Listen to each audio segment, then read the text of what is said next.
Hi guys, and welcome to today's tutorial. Today I'll be giving you a look at the auto-staking features within the Leica iCON field software.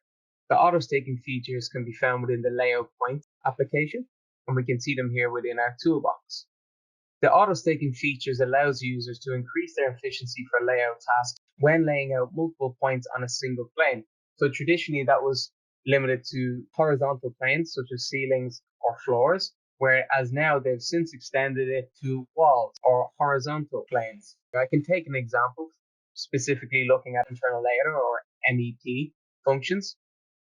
So I take the example where I have H1 to H5, which I can imagine are hangars. I don't want to have a second man set up down behind the robotic total station and manually aiming and recording measurements onto the surface and trying to lay out the points.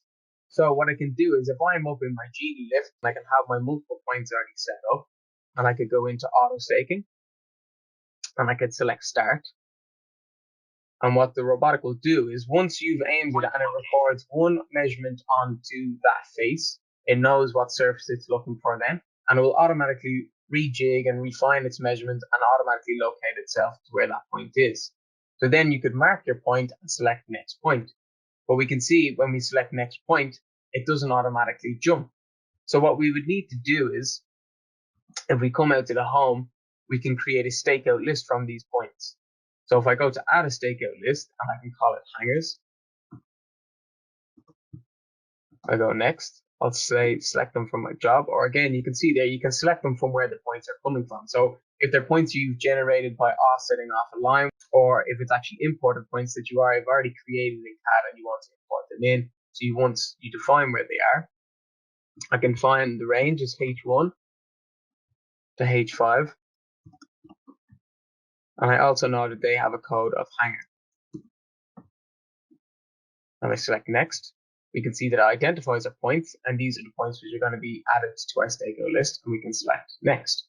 It's a good habit to get into used to and using the stakeout list, because you can see there we have a percentage bar. So if you want to actually create multiple stakeout lists at the start of the job, you'll be able to see and track the progress actually in a percentage. Select into the stakeout list and it'll actually have them marked once they've been staked.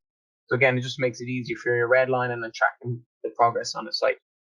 So once we have them selected, if I come into layout points, if I go into my toolbox and I disable auto staking for the moment, within the toolbox, we can see we have auto point selection.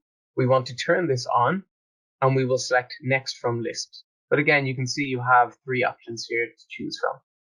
So I'll go next from list, select toolbox, and then auto staking.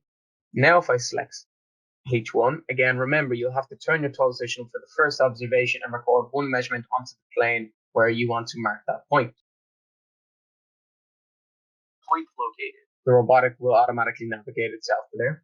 Now if I select store, it will store that observation as a laid out point and it will automatically move to my next one. However, if you get to a point, if you're not happy with the residual, I could just select next point.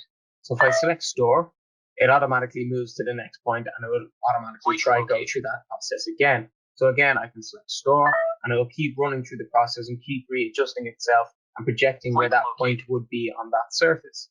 You might have an instance where we can't exactly get onto that point where there's an elevation difference, but it will still get to where that point is in the plane relative to that point. So it's a projection of that point down. So you'll still be able to lay it out even if it comes out with an error in the elevation. We can see there once we're in here as well, we could actually go to stake to wall. So you have that function now, as I was mentioning earlier, now to actually do this auto staking process to a horizontal plane. So if I'm happy, again, you could just keep running through that process. If I jump out now, okay, by aborting stakeout and jump into my stakeout list management, we can see our tracked progress going through the stakeout list. And if I jump in there, we can actually see marked which ones are completed. Okay. And like all stakeout tasks, we would be able to produce a report. Okay. So I could come in and I could select a stakeout report and have that all exported out into a nice PDF format, nicely configured for my own personal use, which you can see there yourselves, guys. Okay, so the deviations in height, easing and ordering, we see are 0. So it worked out nice and well. So guys, that's the auto staking features within the Leica iCON software. If you have any further questions relating to this, please feel free to get in touch.